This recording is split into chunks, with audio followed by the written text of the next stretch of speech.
Peur panique à Hawaï samedi. Pendant près d'une heure, les habitants ont tenté de se mettre à l'abri après avoir reçu une alerte prévenant de l'arrivée imminente d'un missile balistique. Cependant, rapidement les autorités ont fait savoir qu'il s'agissait d'une erreur, révélant une faille dans la procédure d'alerte de ce genre.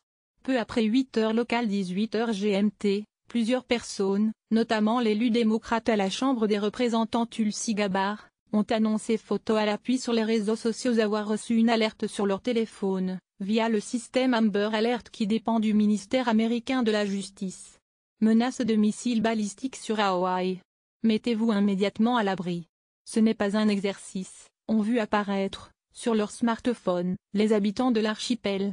Mais le gouverneur de Hawaï David Ige et l'agence locale de gestion des événements d'urgence EMA ont chacun assuré, dans les minutes suivantes, que cet État américain situé dans l'océan Pacifique n'était pas menacé par un missile balistique. Aucune menace détectée. Le porte-parole du Centre de commandement militaire américain pour la zone Pacifique a également affirmé que le centre n'avait détecté aucune menace de missile balistique sur Hawaï.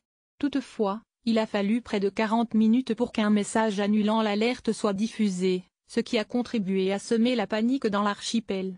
Cette fausse alerte intervient dans un contexte géopolitique très tendu marqué par les menaces d'attaque nucléaire du régime nord-coréen contre des intérêts américains. Découvrir l'alerte sur son portable a été le pire moment de ma vie, a témoigné par mail auprès de la AFP une résidente de Hawaï, Alison Thiel.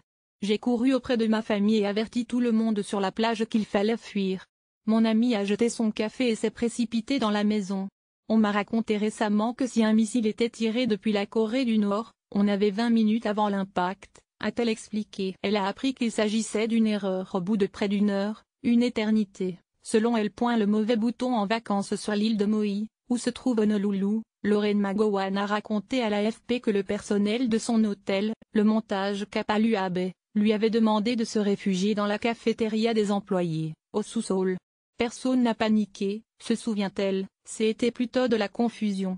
Des témoins ont indiqué que les messages d'alerte avaient été diffusés à la télévision et à la radio. La station Hawaii News No a diffusé des images montrant des étudiants de l'université d'Hawaï à Manoa, un quartier d'Honolulu, en train de courir pour aller se mettre à l'abri. Un présentateur météo de Nashville, Jim Jagger, a tweeté une photo de sa famille qui s'était réfugiée dans un placard après l'alerte. Lors d'un point de presse, le gouverneur David Ige a indiqué que l'incident s'était produit lors de la relève d'une équipe de l'EMA. Alors que les employés s'installaient et suivaient la procédure habituelle pour vérifier que le système était opérationnel, quelqu'un a appuyé sur le mauvais bouton.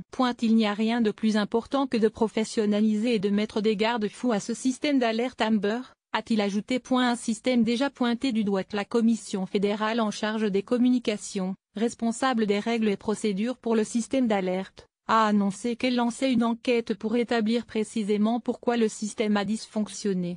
Utilisé régulièrement aux États-Unis pour des alertes enlèvement, le système Amber est souvent critiqué pour son manque de fiabilité. Le responsable de l'EMA d'Hawaï, Vern Miyagi, a présenté ses excuses, tout comme le gouverneur. Il s'est refusé à dire si l'agent coupable d'avoir envoyé la fausse alerte allait être sanctionné. Cet homme se sent mal, a-t-il dit. Il n'a pas fait ça intentionnellement. Le gouverneur a déjà annoncé que l'activation du système nécessiterait désormais la présence de 2 personnes, et plus une seule comme avant le fiasco. La Corée du Nord a procédé ces derniers mois à plusieurs lancements de missiles et, en septembre, à un 6e test nucléaire, le plus puissant à ce jour. Elle a affirmé être en mesure d'atteindre le territoire continental américain. Le président américain Donald Trump s'est engagé depuis son arrivée au pouvoir dans une belliqueuse joute verbale avec le leader nord-coréen. Pour autant, le climat semble s'être adouci depuis le début de l'année, avec la reprise des contacts officiels entre les deux Corées et une main tendue de Washington. Donald Trump s'est ainsi dit mercredi ouvert à des pourparlers directs avec la Corée du Nord.